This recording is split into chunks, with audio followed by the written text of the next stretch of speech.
कार्यक्रमको साथमा कुमारी बैंक, सबैका लागि सधैँका लागि।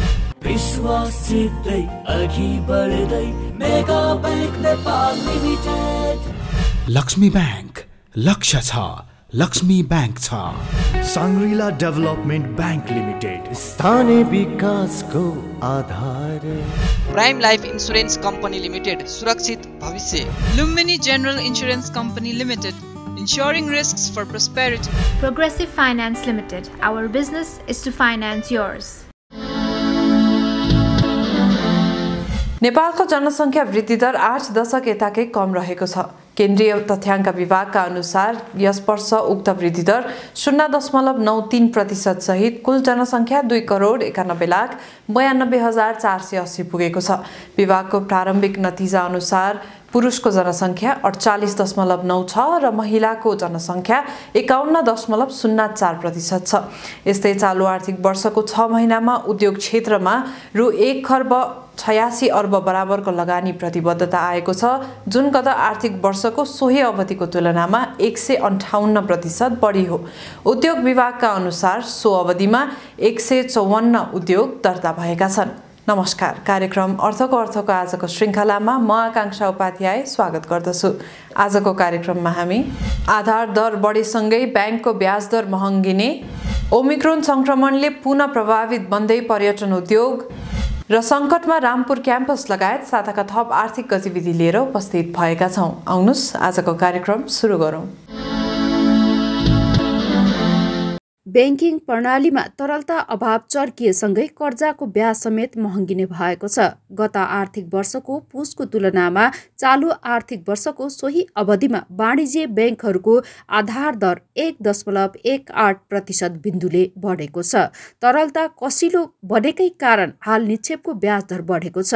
साथै ब्याङ्कहरूको लागत समेत बढेकाले त्यसको प्रत्यक्ष असर आधार दरमा परेको हो। ब्याङ्कहरूको निक्षेपमा ब्याज दर वृद्धि भएको छ। निक्षेपमा ब्याज दर वृद्धि भइसकेपछि त्यो त हाम्रो बेस रेटको आधार दरको एउटा महत्त्वपूर्ण अङ्ग हो। एउटा महत्त्वपूर्ण कम्पोनेन्टमा ब्याज दर वृद्धि भइसकेपछि त्यसको रिफ्लेक्सन चाहिँ आधार दरमा पर जान्छ। त्यस हिसाबले गर्दाखेरि करिब 1%, ब्याङ्कहरूको कस्ट अफ फन्ड पनि करिब 1% को वृद्धि भएको छ र आधार दरमा पनि 1% को वृद्धि भएको छ। यसको भनौँ न प्रत्यक्ष रिफ्लेक्सन चाहिँ कर्जामा लिने ब्याज दरमा चाहिँ परेको छ।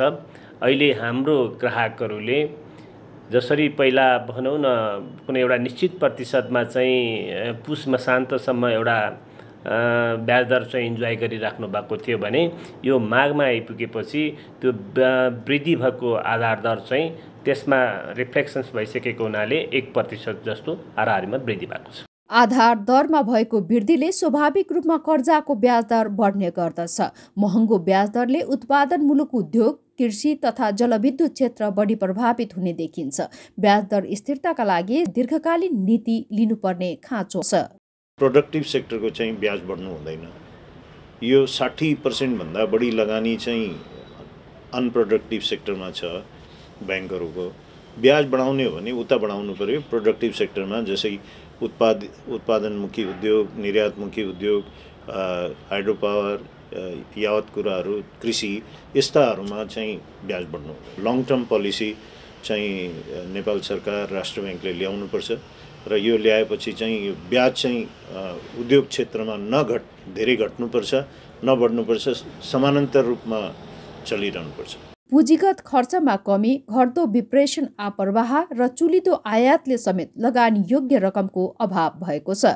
आयात निरुत्साहनकै लागि नेपाल राष्ट्र ब्याङ्कले विलासिताका वस्तुको एलसी खोल्दा 100% नगद मार्जिन राख्नुपर्ने व्यवस्था गरेको छ। यद्यपि यो पर्याप्त नभएकाले उच्च मूल्य र परिणाममा आयात हुने वस्तुलाई समेत निरुत्साहित गर्नुपर्ने सुझाइएको छ। पैसा अनप्रोडक्टिभ सेक्टरमा इम्पोर्ट गर्नमा नै गयो। बढी पैसा अब यो 6 महिनामा हेर्नुहोस् न इम्पोर्ट कति बढेको छ। त त्यो इम्पोर्टलाई फन्डिङ त ब्याङ्कले नै गरेको छ नि त। त्यो फन्डिङ गर्नको लागि त पैसा गयो नि त। अहिले कति खर्बको हाम्रो पुरा वर्षभरि हुने इम्पोर्ट त 6 महिनामै भइसक्यो नि। त त्यो यति लागत बढ्यो सबैको, अनि लागत बढ्यो भने पैसा त ब्याङ्कले नै दिएको छ नि, 90% पैसा त ब्याङ्कले कोही लगानी छ। अब भर्खर अहिले राष्ट्र ब्याङ्कले नयाँ नीति ल्यायो, 18वटा आइटममा चाहिँ 100% मार्जिन राख्ने भन्ने नीति ल्याएको छ। त्यो अब कार्यान्वयन हुन्छ, तर 18वटा आइटमले मात्रै के हुन्छ? इम्पोर्ट त त्योभन्दा बढी हुने त अरू नै छ नि, पेट्रोलियम छ, अटोमोबाइल छ 1-2 नम्बरमा। त्यस्तो आइटमहरूलाई चाहिँ नरोकिकन त हुँदैन। त्यसो त तरलता अभाव मुलुकको बैंकिङ क्षेत्रमा नयाँ समस्या होइन। बैंक तथा वित्तीय संस्थाले एकाध वर्षमा बाहेक सधैँ जसो तरलता अभावको सामना गर्दै आएका छन्। यो समस्या सहज हुन मुलुकको बाहिरी क्षेत्रमा सुधार र पर्याप्त सरकारी खर्च हुनुपर्नेमा जोड दिइएको छ। नेपाल सरकारले आफ्नो चाहिँ खर्चमा वृद्धि गर्न पर्यो हैन, अनि त्यसपछि रेमिटान्समा चाहिँ जुन अहिले घटिरहेको अवस्था छ, रेमिटान्सलाई चाहिँ फर्मल च्यानलबाट बैंकमा नेपालभित्र पर्यो।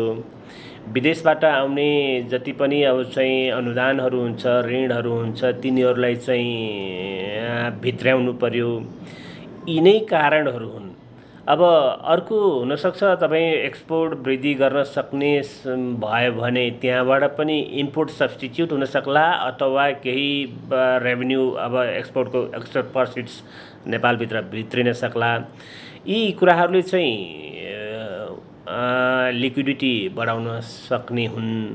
तर अब यी कुराहरू तत्काल पुरा हुन सक्छ कि सक्दैन, गर्न सकिन्छ कि सकिँदैन भन्ने खालको कुराहरू चाहिँ हो।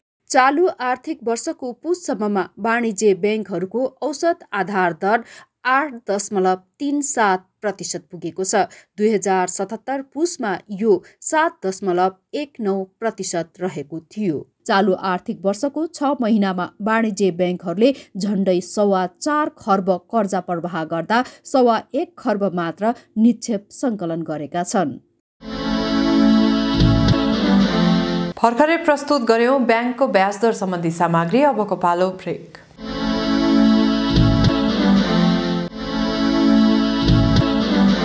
नेपाल बढी भ्रष्टाचार हुने मुलुकको सूचकमा यथावत रहेको पाइएको छ। गत वर्ष 180 मुलुकमध्ये नेपाल भ्रष्टाचार बढी हुने 117औं देश रहेकोमा यस वर्ष पनि सोही स्थानमा रहेको ट्रान्सपेरेन्सी इन्टरनेसनलको प्रतिवेदनले देखाएको छ। यस्तै बेमौसमी वर्षातले धान बाली नष्ट भएपछि यस वर्ष खाद्यान्न आयात ठुलिएको छ। भन्सार विभागका अनुसार चालु आर्थिक वर्षको 6 महिनामा 42 अर्ब 62 करोड रुपैयाँको खाद्यान्न आयात भएको छ। उता 27 वाणिज्य ब्याङ्कहरूले चालु आर्थिक वर्षको दोस्रो त्रैमाससम्ममा 34 अर्ब 21 करोड नाफा आर्जन गरेका छन्। थप आर्थिक गतिविधि सहितको अबको प्रस्तुति बिजनेस राउन्डअप। कोभिड-19 महामारीले विश्व अर्थतन्त्रमा नराम्रोसँग असर पारेका बेला सामसुङ इलेक्ट्रोनिक्सको भने मुनाफामा 53%ले वृद्धि भएको छ। दक्षिण कोरियाली प्राविधिक कम्पनी सामसुङ इलेक्ट्रोनिक्सले बिहिबार आफ्नो मुनाफा सन् 2021 को चौथो त्रैमासिकमा 53.3%ले वृद्धि भएको जनाएको छ। यो एक वर्षमा सामसुङको बजार 18%ले वृद्धि भएको कम्पनीले तथ्याङ्कमा उल्लेख गरेको छ। सामसुङले निरन्तर अनिश्चितताको बावजुद प्रतिस्पर्धी उत्पादनका कारण उच्च बिक्री गर्न सफल भएको जनाएको छ। कम्पनीले आफ्नो स्मार्टफोन प्रतिको आकर्षण थप बलियो बन्दै गएको पनि दाबी गरेको छ। विश्वको सबैभन्दा ठूलो स्मार्टफोन निर्माताले सन् 2021 को अक्टोबर डिसेम्बरसम्ममा सञ्चालन मुनाफा करिब 11 अर्ब 55 करोड अमेरिकी डलर पुगेको जनाएको छ। यो अघिल्लो वर्षको सोही अवधिको तुलनामा करिब 7 अर्ब 50 करोड अमेरिकी डलरले बढी हो। मेमोरी चिप्सको उच्च मूल्य र उपभोक्ताको तीव्र मागले गर्दा सन् 2021 मा सामसुङले सबैभन्दा बढी वार्षिक बिक्री 279.6 ट्रिलियन खर्ब प्राप्त गरेको जनाएको छ। महामारीका कारण घरबाटै काम गर्ने क्रम बढेसँगै सामसुङको चिप्सबाट सञ्चालित उपकरणहरूको मागमा पनि वृद्धि भएको उल्लेख गरिएको छ। साथै टेलिभिजन तथा वासिङ मेसिन जस्ता घरेलु उपकरणको पनि बजारमा माग र प्रयोगमा वृद्धि भएको छ। कोरोनाको दोस्रो लहरपछि लयमा फर्किँदै गएको मुलुकको पर्यटन क्षेत्र पुनः प्रभावित हुन थालेको छ। पछिल्ला दिनमा ओमिक्रोन भेरिएन्ट सहितको संक्रमण बढ्दै गएपछि पर्यटन उद्योगमा निराशा छाएको छ। संक्रमणको बढ्दो क्रम नरोकिए सरकारले कडा नियन्त्रणकारी कदम चाल्ने सम्भावना यथावत छ। यस्तोमा व्यवसायीले भने स्वास्थ्य मापदण्डको पालना सहित आर्थिक क्षेत्रलाई चलायमान राख्नुपर्नेमा जोड दिएका छन्। अहिले जसरी कतिपय युरोपियन मुलुक, कतिपय एसियन देशहरूले अब ओमिक्रोन छ, अब स्वास्थ्य मापदण्ड पालना गर्ने र आफ्नो रोजीरोटी, आफ्नो व्यवसाय पनि सञ्चालन गर्ने किसिमले काम अगाडि बढेका छन्। अब नीति नियमै बनाएर त्यसरी अगाडि बढेका छ। हामी कहाँ पनि सबै कुरा ढाकढुक्क बन्द गर्नुभन्दा पनि त्यसलाई अब जसरी व्यवसाय चलाउनु पर्ने हो, रोजीरोटी जसरी चल्नुपर्ने हो त्यो पनि गर्न दिने र स्वास्थ्य सङ्क्रमणलाई पनि बच्ने किसिमले नेपाल सरकारको त स्वास्थ्य मापदण्ड पनि छ, त्यो पालना गर्ने र आफ्नो गर्ने काम पनि भनेको अब जसरी यो कोरोना ओमिक्रोनको जसरी आछ यो सँगै हामी अगाडि बढ्ने त्यो नीति लिएर अगाडि बढ्नुपर्छ। अब धेरै मुलुकहरूले त्यो गरिसकेका छ, हामीले पनि त्यो नै गर्नुपर्छ। भने यो कति लामो जान्छ, अब कतिवटा नयाँ भेरिएन्ट आउँछ भन्ने कुरा कसले भन्न सक्छ, कसैले भन्न सक्दैन। त्यस कारणले यसरी एकै आत्तेर सबै कुरा ढाकढुक्क रोकेर खालि नियन्त्रणमुखी मात्रै भयो सरकारको नीति नियमहरू।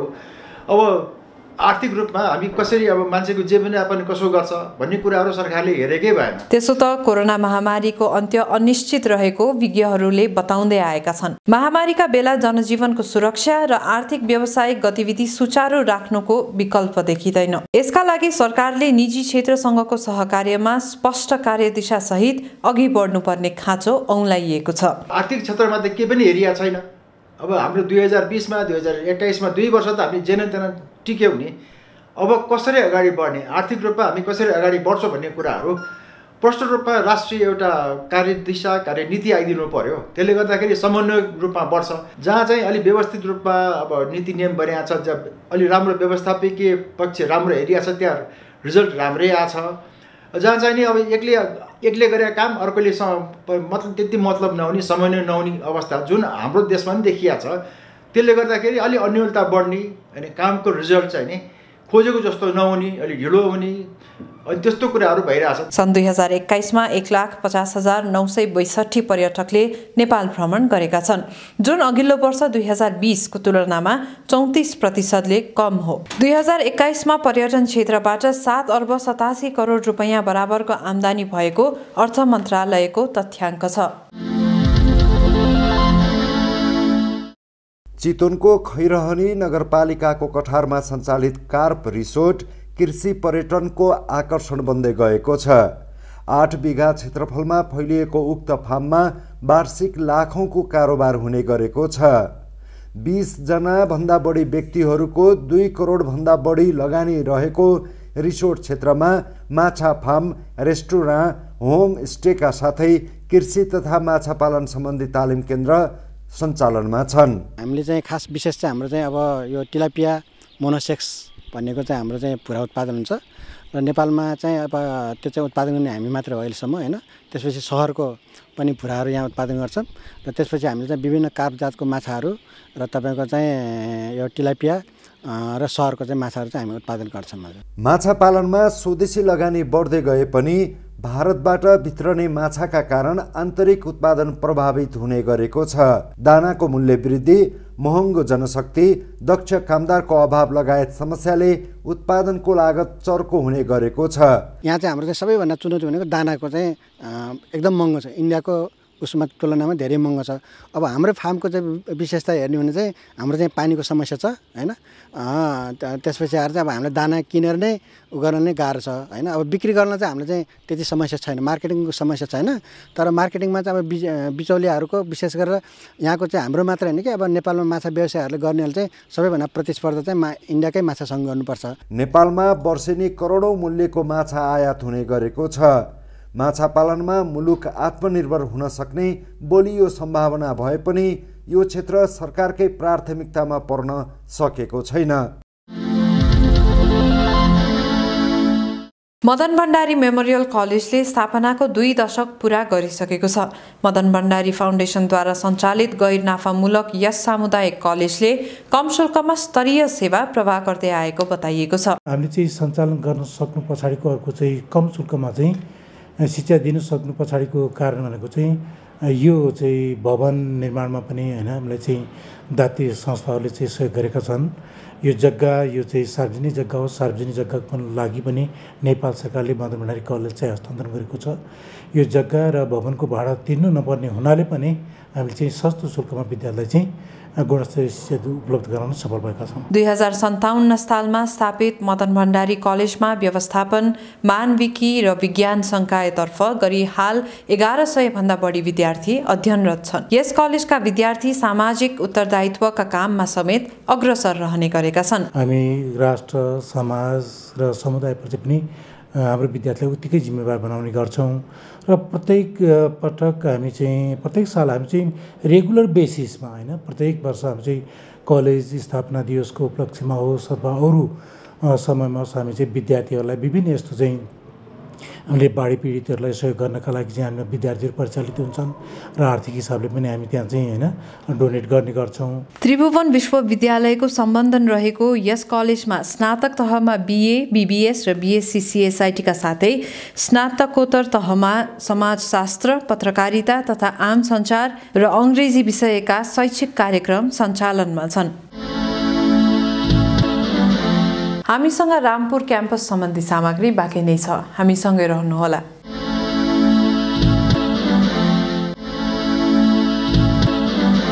जग्गाको स्वामित्व लगायतको विषयमा टुङ्गो नलाग्दा चितवनको रामपुर क्याम्पस समस्यामा परेको छ। उक्त क्याम्पसले भोग चलन गर्दै आएको रामपुर स्थित जग्गा तथा भौतिक संरचना कृषि तथा वन विज्ञान विश्वविद्यालयले प्रयोग गर्न थालेपछि क्याम्पस सङ्कटमा परेको हो। यसै विषयमा तयार पारिएको एक सामग्री अबको प्रस्तुति। कृषि प्रधान मुलुक नेपाल, जनसङ्ख्याको 2/3 भन्दा बढी नेपाली कृषिमै निर्भर। कृषिबाटै मुलुकले आर्थिक समृद्धि हासिल गर्न सकिने सम्भावना। कृषिमा आधुनिकीकरण, व्यवसायीकरण र नयाँ अध्ययन अनुसन्धानले यस क्षेत्रमा ठूलो फड्को मार्न सकिने उद्देश्यले स्थापना भएको थियो रामपुर क्याम्पस। मुलुककै जेठो यो शैक्षिक संस्थाले विभिन्न आरोह अवरोह पार गर्दै स्थापनाको करिब 5 दशक पूरा गरिसकेको छ। नेपालमा कृषि शिक्षालाई अलिकति आधुनिकीकरण गर्नुपर्छ र किसानलाई अलिकति गाइडलाइन दिनुपर्छ भन्ने उद्देश्य लिएर सिंहदरबारको पुतली बगैँचामा 2टा कोठामा जेटिए लेभलको तालिम दिने उद्देश्यले एउटा कृषिको कन्सेप्ट त्यहाँबाट सुरु भएको। पछि यो अलिकति त्यो राम्रो हुँदै गयो। त्यसको रिजल्ट अलिकति राम्रो आएपछि यसलाई पुल्चोकको जगन्नाथ भवनमा सारियो र एउटा परवानीपुर तालिम केन्द्र भनेर त्यहाँ स्थापना गरियो, एउटा खुमलटार तालिम केन्द्र स्थापना गरियो र यसरी चाहिँ कृषिमा एउटा टेक्निसियन प्राविधिकहरू उत्पादन गर्ने उद्देश्यका साथ कृषि शिक्षाको प्रारम्भ त्यहाँबाट भएको। 230 हेक्टर जमिन प्रयोग गरी कृषि शिक्षा अध्ययन अध्यापन र अनुसन्धान प्रसार हुने त्रिभुवन विश्वविद्यालयको कृषि र पशु विज्ञान अध्ययन संस्थानको रूपमा रहेको रामपुर क्याम्पस रहेको भूभाग 2067 सालमा कृषि तथा वन विज्ञान विश्वविद्यालयको स्थापनापछि समस्यामा परेको छ। रिक्त रहेको दरबन्दीहरूमा समेत पदपूर्ति नहुँदा पठन पाठन, कार्यालय सञ्चालन र विद्यार्थीहरूको अतिरिक्त क्रियाकलाप समेत असहज बन्न पुगेको छ। पुस्तकालय, प्रयोगशालाका लागि पर्याप्त भवन नहुँदा झनै समस्या थपिएको छ। जब नेपाल सरकारले कृषि तथा वन विज्ञान विश्वविद्यालय खोल्यो, रामपुर परिसरमा खोल्ने भनेर त्यो त्यहाँ खोलियो। त्यहाँ सबैजना शिक्षक कर्मचारीहरू, धेरैजसो शिक्षक कर्मचारीहरू समायोजन हुनुभयो र रामपुर क्याम्पसको भर्ना रोकियो। 6 वर्षपछि 2075 सालमा असारमा फेरि यसको पढाइ पुनः सञ्चालन गर्ने, विद्यार्थीहरू भर्ना लिने भनेर ट्युसिनेटले जब निर्णय गर्यो तब हामीले विद्यार्थीहरूलाई भर्ना लिन थाल्यौँ र विद्यार्थीहरूलाई भर्ना लियौँ। हामीले रामपुर एक किसिमले छोडिसकेका थियौँ, एएफईलाई जिम्मा दिइसकेका थियौँ र हामी खैरेनीमा आएर हाम्रो आफूले अध्ययन सुरु गऱ्यौँ।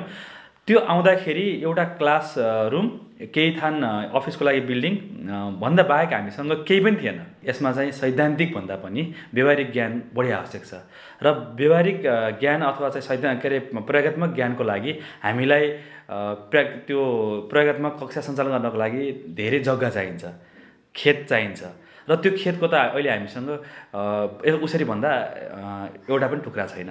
2070 सालमा कृषि तथा वनविज्ञान विश्वविद्यालयले रामपुरमा भर्ना प्रक्रिया सुरु गर्दा त्रिभुवन विश्वविद्यालय अन्तर्गतको रामपुर क्याम्पसमा भने भर्ना प्रक्रिया रोकिन पुग्यो। सम्पत्ति हस्तान्तरणको विषयमा लामो समयसम्म दुई विश्वविद्यालयको बीचमा द्वन्द्व रहँदै आएको छ। रामपुरमा 350 बिघा भन्दा बढी जग्गा रामपुर क्याम्पसको नाममा थियो, त्रिभुवन विश्वविद्यालयको नाममा थियो। जब नेपाल सरकारले त्यही परिसरमा कृषि तथा वन विज्ञान विश्वविद्यालय खोल्ने जब निर्णय गर्यो तब धेरैजना शिक्षक र कर्मचारीहरू हाम्रो कृषि तथा वन विज्ञान विश्वविद्यालयमा समायोजन हुनुभयो, एएफयूको अधीनमा रह्यो र त्रिभुवन विश्वविद्यालयको आफ्नो सम्पूर्ण सम्पत्ति छोडेर अहिले खैरेनी आउनु परेको छ। यो अवस्थामा भित्री सम्बन्ध कस्तो छ तपाईँहरूले बुझिहाल्नुभयो। त्योभन्दा अन्य सवालमा कुरा गर्दाखेरि जग्गाको विवाद, समायोजनको विवादहरू माथिल्लो तहमा छन्। अन्य कुराहरूमा चाहिँ हाम्रो कुनै पनि विवाद छैन। हामीले एएफयूमा भएको सारा कुराहरू छोडेर त्यहाँ एएफयूलाई नै सञ्चालन गर्न दिएर हामी खैरेनी आइपुगेका छौँ। भन्नुको अर्थ एक किसिमले अब हामी मिल्दैछौँ है र यो विवाद चाहिँ अब चाँडै नै सुल्झिन्छ है भन्ने यसले बाटो कोरेको पनि खाका कोरिरहेको पनि छ। आफ्नो भव्य सम्पत्ति छाडेर साँगुरिएको कार्यालयमा काम गर्नुपर्दा कर्मचारीहरू पनि सन्तुष्ट देखिँदैनन्। चाँडै प्रस्तावित जमिनमा गई खुलेर काम गर्न आशारत छन् कर्मचारीहरू। हाम्रो स्रोत पनि कम छ,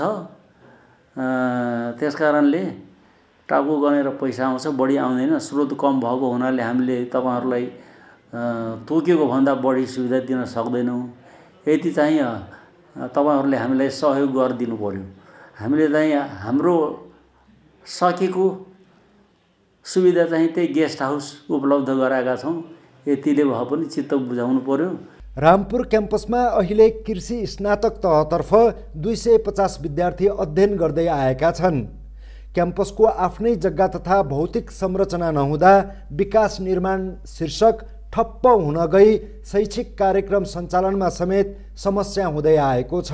यसबाट क्याम्पसको शैक्षिक गुणस्तर समेत प्रभावित भएको विद्यार्थीको गुनासो छ। राष्ट्रिय अन्तर्राष्ट्रिय दात्री निकायहरूबाट प्राप्त हुने आर्थिक सहयोगहरू अवरुद्ध भएका छन्। हाम्रो फार्महरू सबै भाडामा हो। यो हाम्रो यहाँको एडमिनिस्ट्रेसन पनि भाडामा हो, हाम्रो क्याम्पस पनि भाडामा हो।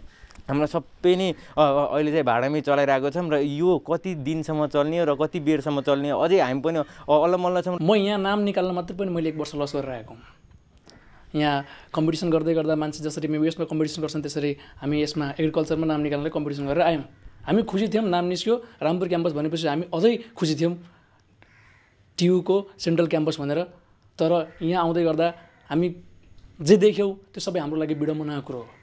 मैले सामान्य अर्थमा भन्दै गर्दाखेरि हामी यहाँको रिफ्युजी जस्तो भएको छौँ। न त हाम्रो आफ्नो बिल्डिङ छ, बिल्डिङ पनि कसरी होस् आफ्नो जग्गै छैन। रामपुर क्याम्पसले र हामीले चाहिँ यो क्याम्पसमा पढे बापत मार चाहिँ कहाँनिर खाइरहेको छौँ भने प्र्याक्टिकल नलेजमा। अब कृषि तथा पशु विज्ञान अध्ययन संस्थानको एउटा आङ्गिक क्याम्पस हो रामपुर क्याम्पस, अझै केन्द्रीय क्याम्पस हो रामपुर क्याम्पस। न यसको आफ्नो संरचना छ, प्र्याक्टिकल फिल्डहरू अलिअलि ल कृषि पढ्या भनेर खेती मात्रै त हुँदैन नि त, जनावरसँग रिलेटेड केही गर्नु पर्ला, फ्रुट अर्चार्डहरू हामीलाई चाहिन्छ। कतिपय ठाउँहरूमा हामीले अहिलेसम्म एउटा एनिमल फार्म छैन। यत्रो ठुलो 356 बिघामा फैलिएको क्याम्पसलाई अहिले आएर 4 कोठी बिल्डिङमा समाहित गर्दाखेरि पढाइको अवस्था के हुन्छ त्यो आफै पनि एनालाइज गर्न सकिने कुरा हो। क्याम्पसले भाडामा जमिन लिएर विद्यार्थीलाई प्रयोगात्मक अभ्यास गराउँदै आएको छ।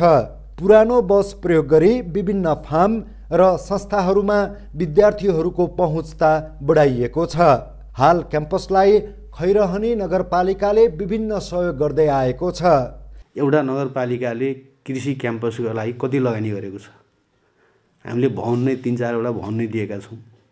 सबै फर्निचर हामीले जोड दिएका छौँ। वार्षिक हामी 15 लाखदेखि 20 लाख रुपियाँ चाहिँ क्याम्पसलाई थप नगरपालिकाको तर्फबाट हामीले चाहिँ लगानी गरिदिएका छौँ र विद्यार्थीहरूलाई अनुसन्धान गर्ने नाममा पैसा वर्षको 4-5 लाख रुपियाँ खर्च गरिदिएका छौँ। क्याम्पसले आफ्नो ठाउँ पाउँदैन। त्यति बेलासम्म यसलाई चाहिँ राम्रो व्यवस्थापन गर्न सक्यौँ भने र थप केही कुरा हामी सुधार गर्दै जान सक्यौँ भने मलाई लाग्छ यसले पनि केही हामी गर्न सक्छौँ भन्ने मलाई विश्वास छ र त्यसमा नगरपालिकाले जहिले पनि सहयोग गर्ने होइन यो क्याम्पसलाई यो ठाउँमा स्थापित गर्नको लागि हामीले के गर्नुपर्छ हामी तयार छौँ। सरकारले क्याम्पसका लागि खैरहनी नगरपालिका वडा नम्बर 4 कङ्काली सामुदायिक वनको 354 बिघा जग्गा उपलब्ध गराउने निर्णय गरेको छ।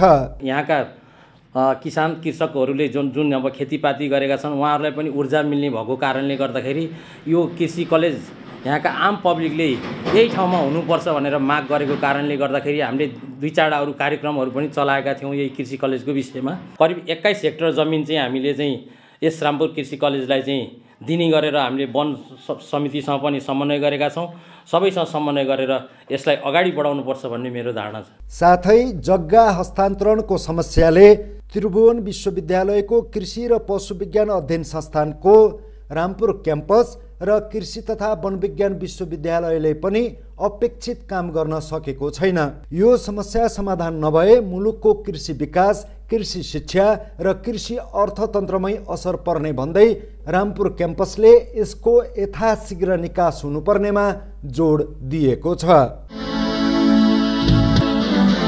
यी थिए आजका प्रस्तुतिहरू। थप आर्थिक गतिविधिका लागि हाम्रो अफिसियल वेबसाइट www.arthokartha.com लगइन गर्न सक्नुहुनेछ। आजको निर्धारित समय सकिएको छ। म लगायत सम्पूर्ण युनिटलाई बिदा दिनुहोस्। नमस्कार। यस कार्यक्रमको साथमा कुमारी बैंक, सबैका लागि सधैँका लागि। विश्वास जित्दै अघि बढ्दै Mega Bank Nepal Limited. Laxmi Bank, लक्ष्य छ, लक्ष्मी बैंक छ। सांग्रीला डेभलपमेन्ट बैंक लिमिटेड, स्थानीय विकासको आधार। Prime Life Insurance Company Limited, सुरक्षित भविष्य। Lumini General Insurance Company Limited, ensuring risks for prosperity. Progressive Finance Limited, our business is to finance yours.